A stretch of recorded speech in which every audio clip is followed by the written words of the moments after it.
Hey everyone, welcome to the video. And today we have Vikas Rajput with us, and we are going to discuss about backend development. Vikas is a senior software engineer specialized in Java development in the backend side. We are going to discuss about Java backend side roadmap, how it's going to be a job market in 2024, and other stuff as well. So, Vikas, you can start with your introduction. Yeah, hi everyone. I'm Vikas Rajput from India, and I'm basically right now working as a remote backend developer. And I'm having like around 9+ years of experience into the backend field. And mostly so initially I started my career as a full stack developer. After working for 5 years, I realized that my actual interest lies into backend. So that's why I've ended up into the full-time backend development role. And thank you so much, Ganesh, for inviting me. And let's have some great and a value-packed session. And we'll try to answer all the common questions which people have when they try to think of backend. So I'll try to help out as much as I can. Yeah. So going back to my introduction, so we so I'm basically after working for 9 years into backend development, uh well always wanted to do something, right? I was always passionate about writing blogs. So just a year back I started writing content on Twitter, on LinkedIn, and I'm very much happy that people are actually loving my content, and they are actually finding it valuable. So yeah, apart from backend development, I am also sort of a content creator on LinkedIn and Twitter. And yeah, I'm likely enjoying my role there. And yeah, it's actually making me feel alive, because Yeah. it is actually connecting with my passion of teaching. So yeah, I've combined coding plus teaching together. Yeah, and that's how right now I'm doing things. Yeah. Thanks for coming on our show, and yeah, it's pleasure to host you on our show. For the people, if you're not connected with Vikas on LinkedIn and Twitter, Vikas share a lot of great content around Java, Spring Boot, architecture, and the SQL learning, providing free resources, all the valuable resources. And very few people are really experienced like a Vikas who are trying to actually help to the people, not for the following a particular number. They actually want to help others, especially the students. So I found Vikas through the Twitter. When I searching on Twitter about the SQL and GraphQL, so you created some posts and architecture stuff. So that's how I interact your feed, and then I started following you. So I encourage people. So just go and I will put the link of with Vikas Twitter and LinkedIn handles. You can just go and just enjoy or just learn from these resources that Vikas shared on their socials. So it's great content that you develop and share with the people for free. That would be appreciable.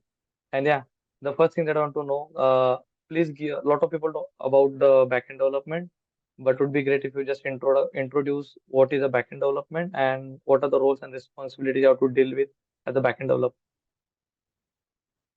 Okay. Yeah. Starting with the basics, right? So let's say there is a software, right, which you might be using. Let's consider LinkedIn, for example, right? So LinkedIn application as a whole is divided into a couple of things, right? Front end development and the back end development, right? Backend, yeah. So front end is basically what you see on your browser, right? You see, login page, you see a home page where you can see the different feeds of people, right? You can basically interact with UI, right? So that is basically a front end. Now, whenever you take some action, right, that action goes into the backend. So in backend, there is actually some logic written, okay, that is basically deployed on LinkedIn server. So the programming logic is written there. So basically, a backend can be considered as a heart of any application, right? It basically makes application alive, right? Without backend, your application is just a dummy application. It can't do anything. So your actual code is basically written into backend, right? So as a backend developer, you are actually responsible for writing codes, right? The programming logics that is deployed on server. So if you're like, very much interested in writing and building logics, right? You're passionate about writing business logics, right? You're good with logical thinking. Then you should definitely consider backend development as your career, right? So basically, that's how a backend is basically, a backend developer. The roles and responsibilities of a backend developer.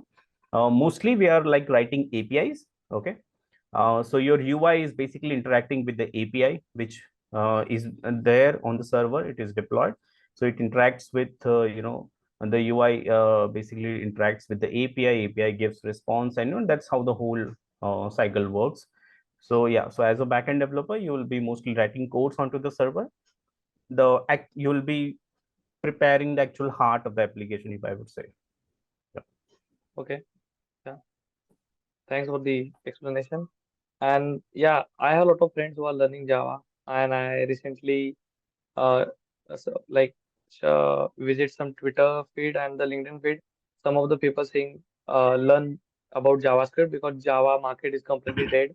There are no jobs, and you are especially coming from the Java environment, the Java development thing, and your decade of experience. So how you see the Java job market in 2024? People should learn Java as a student, and the next thing as a backend developer, people will get entry level job as a Java backend developer.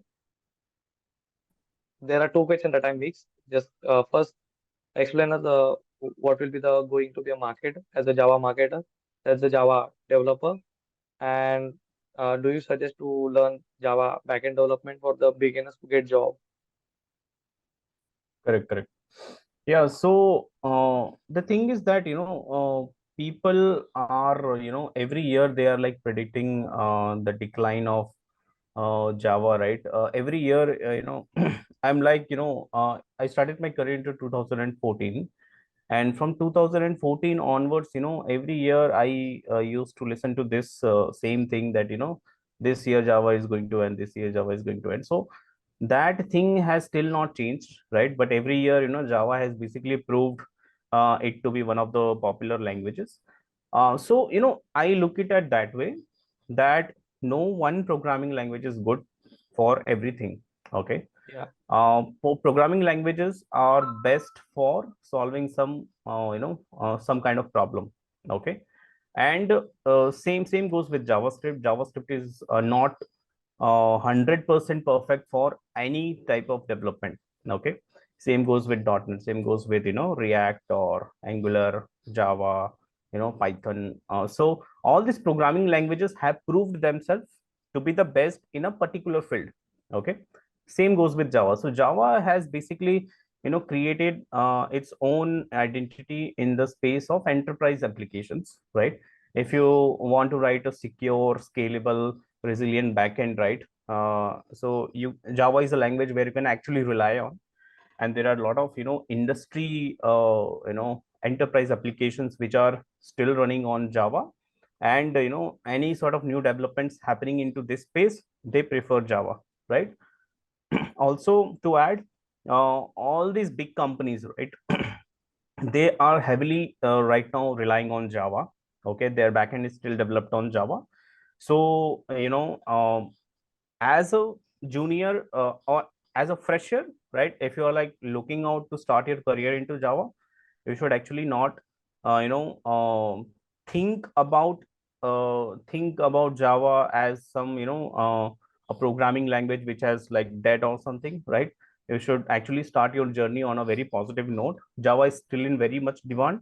What you can do is you can go to any job posting sites, and you can actually try to see like what are the new vacancies you see in Java, right? And you can then accordingly you can take your decision. So and always try to take your decision based on the data, instead of taking your decision based on some rumors, right? No, normally if you ask somebody why you think Java is dead, they won't be able to explain you the actual reason why Java is dead, right? agree. Yeah, They will always give you some round and round answer that Java is dead because there are some new programming languages are coming up. So that is never a a valid reason, right, of considering some programming language to be tried, right? JavaScript, Java, Python, they all are like very kind of, go to trending, programming languages. And, even, including .NET. I'm personally, I'm not against any programming language, right? Uh, and, if you're like top 1% in a particular given programming language, if you're a developer in that particular programming language, then you will 100% make a good career out of it, right?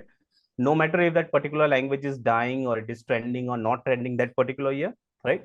So just try to be the one, try to be, in that one top 1%, right? And you will be, thriving in your career, okay, without thinking too much about popularity of some language. And let's assume for 1 second that if Java is dying, you can always switch your career to any other programming language, okay? Yeah, Switching your career in from one programming language to other programming language is not that difficult job, okay? So I have seen people, who started their career into JavaScript, now they are a good Java developer, right? So you are actually a problem solver, you are not a, some programmer, okay? So don't stick your identity to some particular language, okay? If you're finding some language to be good enough to, have a good career, just go with it. If you think you're not enjoying it, you can any time, any day, you can, think about changing your programming yeah, language, right? So it's not that, tough life decision, you have to make, okay? uh, yeah, so don't give it too much importance, just start with it. And, ultimately, you will make a good career out of it. completely agree. And onto add 2 points that you highlighted. The first, never trust the market, depend on the rumors. Always go and look for the insights. There are a lot of websites and a lot of survey which every year company takes. Just like Stack Overflow is one of the best platforms that you can visit, and the company will give the complete insight which programming language is top most to the particular year, and which language is mostly using by the developers or by the enterprises. So don't just follow or just look to the rumors. Just look into actual data, actual insights of the industry, and reach out the people who are actually experienced. Don't just the people who are just influencing on the social media and that stuff. Second point, Java is always be there. A lot of friends of mine are learning Java and working in industry who just like also told me like there are a lot of projects which are available in the Java. Even people nowadays focusing on other languages, but there are a lot of jobs are available in the Java market as well. Especially in the Mumbai side, there are a lot of banking projects out there. So those companies or those agencies need Java developers to work with them. But you need to be not excellent developer, but you have to be very clear with your fundamentals. So someone can bet on you and someone give you a chance to work with them. So yeah, like this is how you can uh, take decision about Java. And yeah, that you mentioned like if you learn Java, then and if the Java is dying or the Java is not trending, you can switch to any other language. You are a developer, like and things are mostly similar in the technology programming languages like loops and those stuff. So yeah, Correct, correct, the next correct. thing Yeah. just Yeah. Just want to add, one more thing. If you think that Java is dying, just go and, see last 10 years data. You will every time you will find that Java is, among top five programming languages, no matter yeah, the kind of survey you see, right? If you rely on Stack Overflow's, surveys, you can, definitely go and check, right, what is the last 10 years, trend, right? So the best thing is that if you are interested in any of the top five programming language, if you see it interesting, just go and start your career with it. Don't think too much about it, right? If yeah, you don't enjoy your, career into one language, go and switch your career to another language, right? It's as easy as that. People spend agree, years and years and they are still not able to figure out what language they are, actually interested in. So it is not that one of those life decisions, which is not irreversible, okay? So it's as simple as that. agree. And just I just want to from you, just can you simplify the roadmap thing for the Java backend developer? Like you have a decade of experience, like more than 9 or 10 years. So you interview people as well for a student. So what are the things that you expect from someone who are just get into their first tech job as a Java backend developer? What are the things that you expect from them that they already know or they are good with? Uh, like Spring Boot, MySQL, that kind of stuff. Can you give us a particular Correct. roadmap? Yep.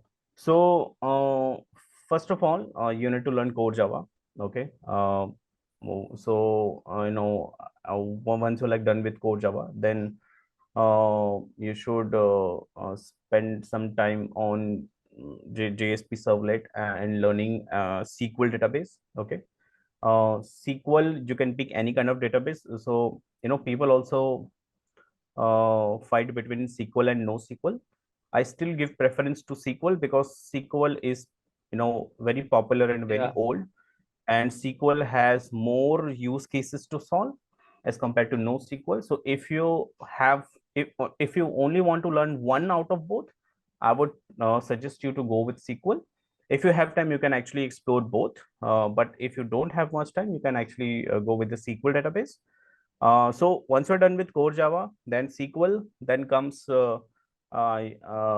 this JSP servlet. You can spend some time on JSP servlet. People also fight why do they need to learn JSP servlet. So a JSP servlet basically helps you understand the fundamentals of Java web development. Okay, because on top of that, only Spring framework is basically built.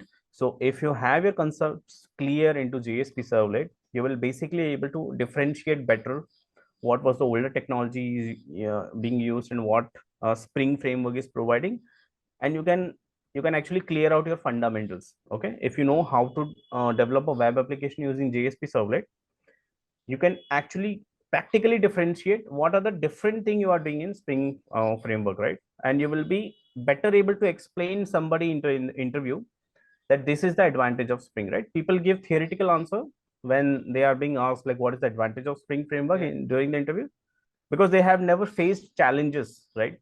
Of things without Spring framework. Okay, so that's why I recommend people to spend some time on JSP servlet, create some basic CRUD applications onto JSP servlet, and then move on to Spring framework. Okay, now in Spring framework also people directly dive into the Spring Boot.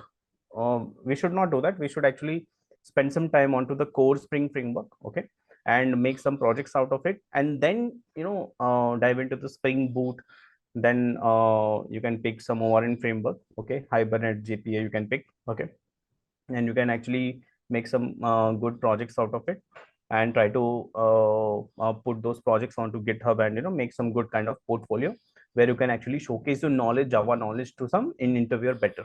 Okay, and um, while you're like learning Java or any programming language for that matter, always try to build projects. Okay, if you are building projects, then you can showcase that project to a company where you are giving your interview, and you can explain them, or it will actually help them understand your coding knowledge into that programming language. Okay, yeah, so build projects. So this much thing you can do, as a Java developer. You can actually focus on these things. Once you're like done with this, then you can learn some basic DevOps. Okay, you can try to build some CI/CD pipelines. There are a couple of tools available. So if you don't want to go that deep, you can explore Jenkins, and you can Jenkins, or so you can basically go ahead with Jenkins, and you can see like how you can basically configure a CI/CD pipeline, and you can deploy build your project and deploy your code, right? And you can deploy your code onto the local Tomcat server, and you can see how basically the code is being deployed. You can understand the basic configurations of how a code is deployed onto the Tomcat server, and this will basically help you understand the things at its fundamental level, right? Once you're like done with that, then you can explore some cloud providers. I would go with AWS. Then you can explore. You can basically try to understand how you can move your code to production, and how that code is delivered to your end user. Okay, so on cloud also there are a couple of ways to deploy your code. Learn on those ways. And yeah, there are couple of popular services which you can use on AWS. Okay, to deploy your code. So I'm not asking to have some expert knowledge onto cloud hosting platforms, but just have some basic knowledge, so that whenever when you join some industry, and if they will expose you to cloud hosting platforms, you are like, it won't come as a surprise to you. Okay.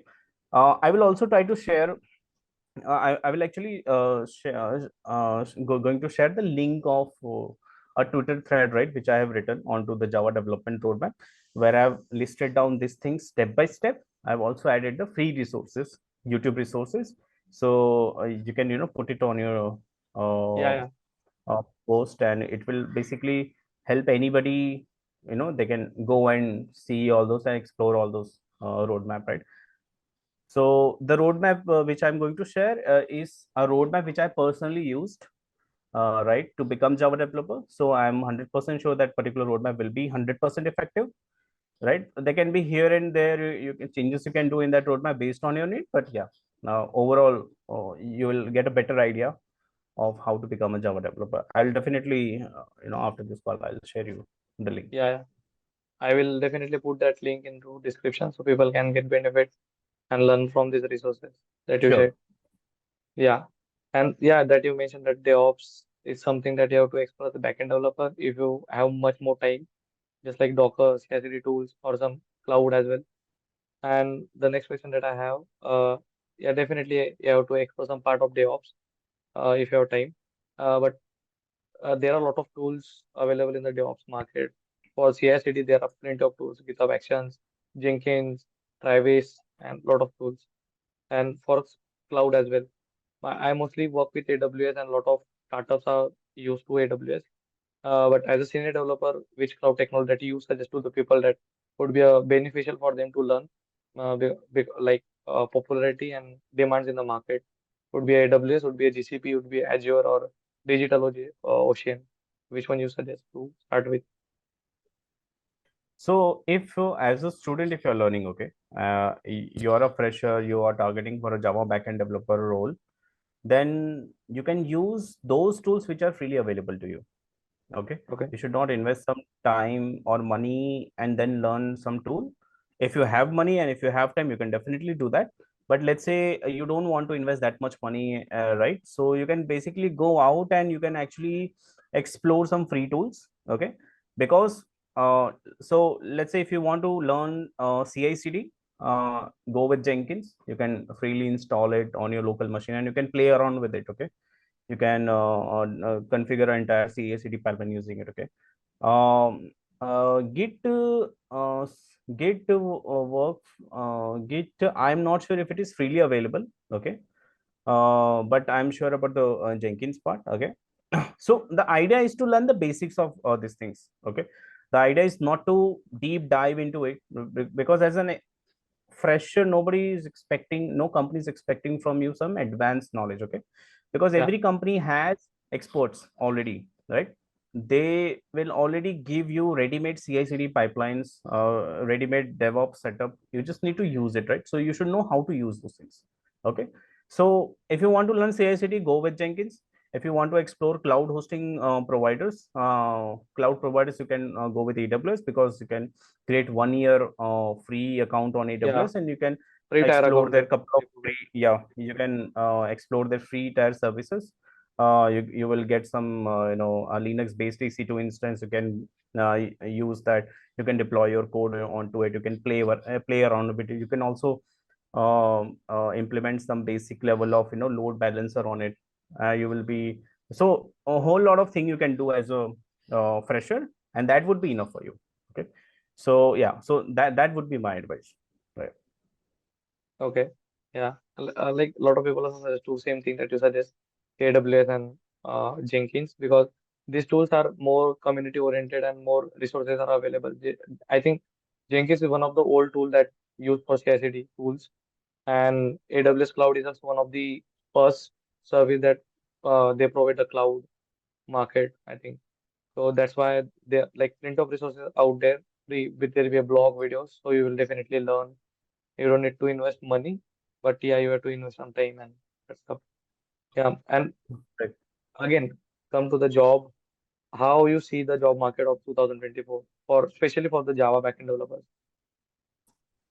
The market is If, still very up.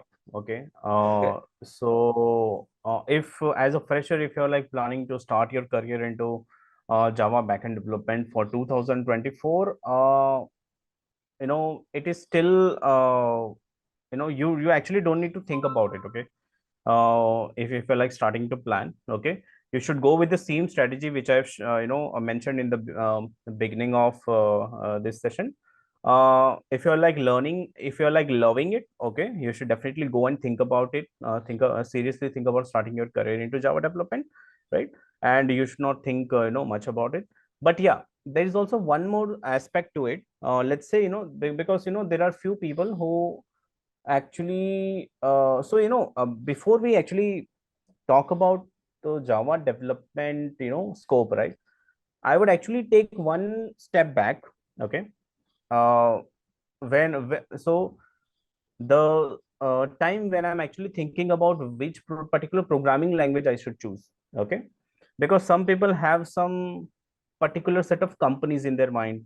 They want to work in some particular location, right? So let's say somebody working studying in Rajasthan, right?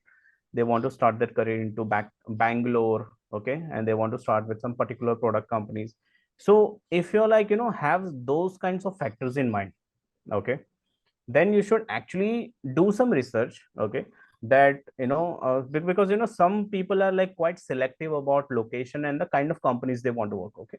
So when if you're like having those things in your mind, right, then you can actually think about you should actually do some research, okay, that which particular programming language that particular company is working, okay, because it might happen that the product is built on Python, okay, then learning Java may not make sense, yeah, okay. So those kinds of things I am asking to pre-check before jumping into some particular field, okay. Because Vikas Rajput is saying start your career into Java development, you should not actually start, okay. You should do some research, you should actually I agree. see what actually you need from your career, right, how you want to go about your career, okay.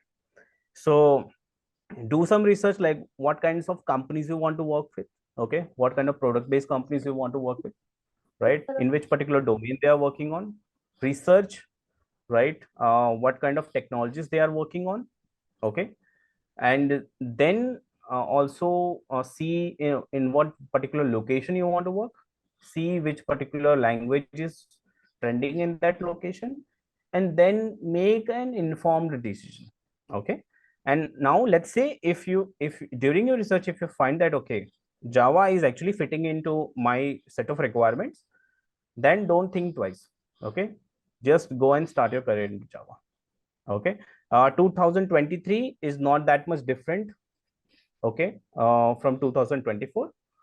So don't think much about it, okay. As I mentioned, if after a few years if you think that okay, you're not actually enjoying it, or you're not able to find much opportunities, you can anytime any day you can switch your career, Yeah, okay, I as agree. a last resort, okay.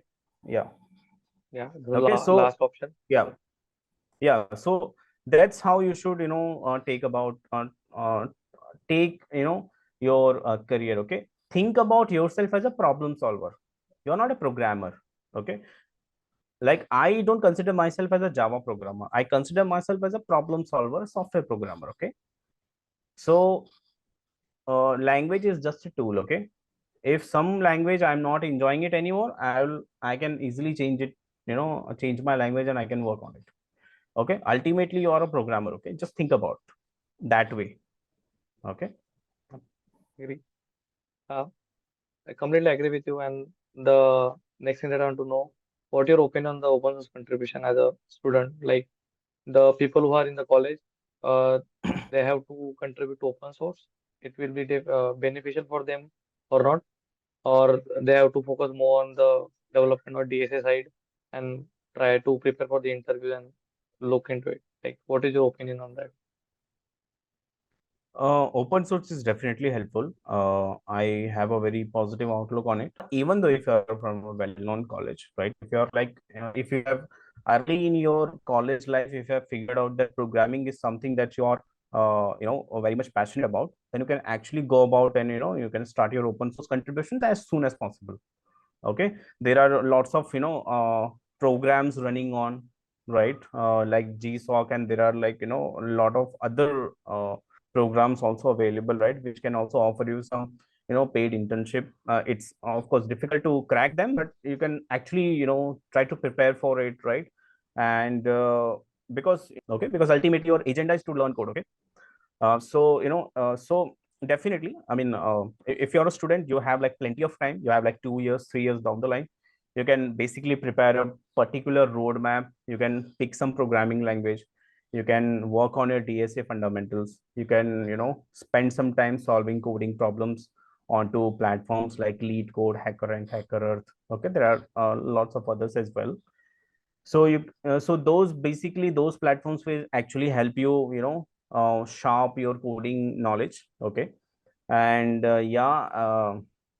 you can definitely pick shortlist which particular open source project is filtering out in your criteria. Let's say you learn Java, then you can basically go out and see what are the open source projects on Java. You can start contributing it. So throughout this open source contribution, okay, the one thing which I want to add is try to start it as early as possible, and try to look for some meaningful contribution on it. Okay, Yeah, and then you can basically showcase your that experience into your CV, and that will definitely increase the value of your CV. Okay, don't make some documentation related contribution and try to add it, because that will not look that much impressive uh, if I'm as an interviewer looking at it. Okay, try to showcase your coding experience into open source, right? And if you like add those kinds of experience into your CV, it will definitely add values. There are also a lot of companies who are also now started hiring based on the open source, okay, for your open source contribution. And if you like get lucky, and if you're like are very good with your coding skills, you can definitely crack some outstanding offers, right, through open source. So yeah, no, you should definitely give it a try. If you are not able to make it, you will at least learn coding. Okay, and that is the important thing. Okay, it's better to do something instead of not doing anything. Okay, because college life is something which people when it is got finished, people have no idea. Okay, you are right now, you're in first year, and time will fly, and soon you will be in your last semester. Okay, and you are not doing anything. Okay, so don't think too much. If you're like first year, second year, third year into your college, start it as early as possible. It will definitely add some value to you. Okay, and also one of the best ways to gain some experience, right, and to work with some in global team, right. You will be definitely able to make some networking through that, right, because you will be working with other developers, fellow developers. You can make some connection. It will definitely add some value. Okay. agree. Yeah, and yeah, this is the most of the question that I want to ask. And anything that you want to share with the people who are looking their job in 24, or the student who recently graduated, anything that you want to share with them? So I would actually advise people not to think too much, because last year there was a lot of buzz around AI thing, and there has been a lot of kinds of news coming of job reduction, right, in the workforce. Also, there were a lot of layoffs happened, right, last year. So don't think too much. Okay, if you're like planning to start your career into programming, no matter what language you want to pick, okay, just start on a positive note.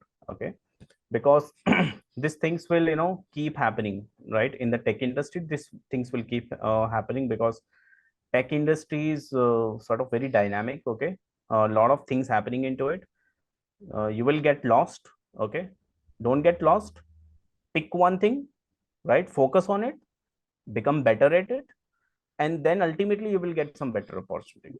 Okay, Agree. so that is the one thing. about the about starting your career into programming.